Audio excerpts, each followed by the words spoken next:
Edith, meditatively. "And I think we ought to be thankful that it is so, for it will save you much suffering, I am sure." "Imagine," I said, in an effort to explain, as much to myself as to her, the strangeness of my mental condition, "that a man first heard of a bereavement many, many years, half a lifetime perhaps, after the event occurred. I fancy his feeling would be perhaps something as mine is. When I think of my friends in the world of that former day, and the sorrow they must have felt for me, it is with a pensive pity rather than keen anguish, as of a sorrow long, long ago ended." "You have told us nothing yet of your friends," said Edith. "Had you many to mourn you?" "Thank God, I had very few relatives, none nearer than cousins," I replied. "But there was one, not a relative, but dearer to me than any kin of blood. She had your name. She was to have been my wife soon. Ah me!" "Ah me!" sighed the Edith by my side. "Think of the heartache she must have had." Something in the deep feeling of this gentle girl touched a chord in my benumbed heart. My eyes, before so dry, were flooded with the tears that had till now refused to come. When I had regained my composure, I saw that she too had been weeping freely. "God bless your tender heart," I said. "Would you like to see her picture?" A small locket with Edith Bartlett's picture, secured about my neck with a gold chain, had lain upon my breast all through that long sleep, and removing this, I opened and gave it to my companion. She took it with eagerness, and after poring long over the sweet face, touched the picture with her lips.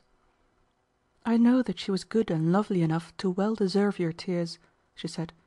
"But remember her heartache was over long ago, and she has been in heaven for nearly a century." It was indeed so. Whatever her sorrow had once been, for nearly a century she had ceased to weep, and, my sudden passion spent, my own tears dried away. I had loved her very dearly in my other life, but it was 100 years ago. I do not know but some may find in this confession evidence of lack of feeling, but I think, perhaps, that none can have had an experience sufficiently like mine to enable them to judge me. As we were about to leave the chamber, my eye rested upon the great iron safe which stood in one corner. Calling my companion's attention to it, I said, "This was my strong room as well as my sleeping room. In the safe yonder are several $1,000s in gold and any amount of securities. If I had known when I went to sleep that night just how long my nap would be, I should still have thought that the gold was a safe provision for my needs in any country or any century, however distant. That a time would ever come when it would lose its purchasing power, I should have considered the wildest of fancies. Nevertheless, here I wake up to find myself among a people of whom a cartload of gold will not procure a loaf of bread." As might be expected, I did not succeed in impressing Edith that there was anything remarkable in this fact. "Why in the world should it?" she merely asked. Chapter 21. It had been suggested by Dr. Leete that we should devote the next morning to an inspection of the schools and colleges of the city, with some attempt on his own part at an explanation of the educational system of the 20th century.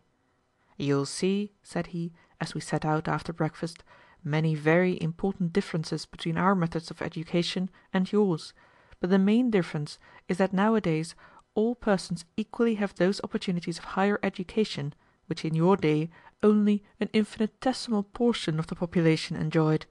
We should think we had gained nothing worth speaking of in equalizing the physical comfort of men without this educational equality." "The cost must be very great," I said. "If it took half the revenue of the nation, nobody would grudge it," replied Dr. Leete, "nor even if it took it all save a bare pittance. But in truth the expense of educating 10,000 youth is not 10 nor 5 times that of educating 1,000. The principle which makes all operations on a large scale proportionally cheaper than on a small scale holds as to education also." "College education was terribly expensive in my day," said I. "If I have not been misinformed by our historians," Dr. Leete answered, "it was not college education, but college dissipation and extravagance which cost so highly. The actual expense of your colleges appears to have been very low, and would have been far lower if their patronage had been greater. The higher education nowadays is as cheap as the lower, as all grades of teachers, like all other workers, receive the same support.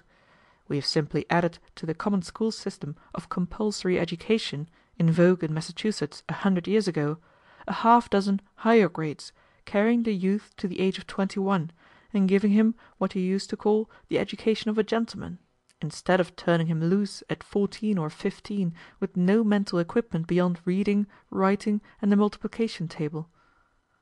Setting aside the actual cost of these additional years of education, I replied, we should not have thought we could afford the loss of time from industrial pursuits. Boys of the poorer classes usually went to work at 16 or younger, and knew their trade at 20. We should not concede you any gain even in material product by that plan, Dr. Leete replied. The greater efficiency which education gives to all sorts of labor, except the rudest, makes up in a short period for the time lost in acquiring it. We should also have been afraid, said I, that a high education, while it adapted men to the professions, would set them against manual labor of all sorts. That was the effect of high education in your day, I have read, replied the doctor, and it was no wonder, for manual labor meant association with a rude, coarse, and ignorant class of people. There is no such class now. It was inevitable that such a feeling should exist then, for the further reason that all men receiving a high education were understood to be destined for the professions or for wealthy leisure, and such an education in one neither rich nor professional was a proof of disappointed aspirations, an evidence of failure, a badge of inferiority rather than superiority. Nowadays, of course, when the highest education is deemed necessary to fit a man merely to live, without any reference to the sort of work he may do, its possession conveys no such implication. After all, I remarked, no amount of education can cure natural dullness or make up for original mental deficiencies. Unless the average natural mental capacity of men is much above its level in my day, a high education must be pretty nearly thrown away on a large element of the population. We used to hold that a certain amount of susceptibility to educational influences is required to make a mind worth cultivating, just as a certain natural fertility in soil is required if it is to repay tilling.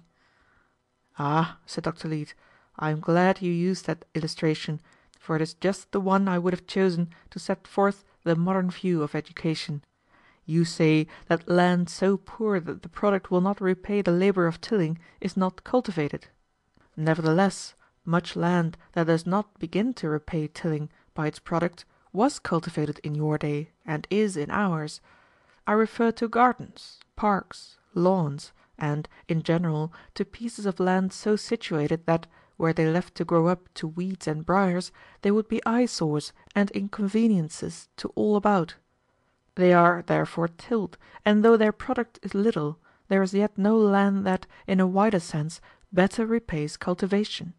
So it is with the men and women with whom we mingle in the relations of society, whose voices are always in our ears, whose behavior in innumerable ways affects our enjoyment, who are, in fact, as much conditions of our lives as the air we breathe or any of the physical elements on which we depend. If, indeed, we could not afford to educate everybody, we should choose the coarsest and dullest by nature, rather than the brightest, to receive what education we could give. The naturally refined and intellectual can better dispense with aids to culture than those less fortunate in natural endowments.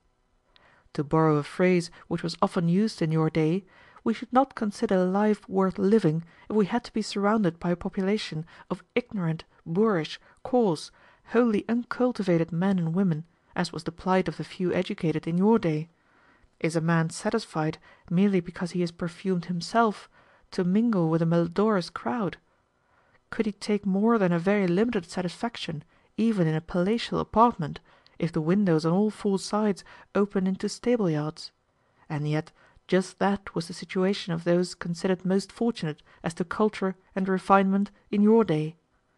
I know that the poor and ignorant envied the rich and cultured then, but to us the latter, living as they did, surrounded by squalor and brutishness, seem little better off than the former.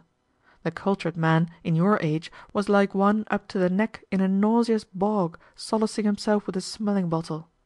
You see perhaps now how we look at this question of universal high education.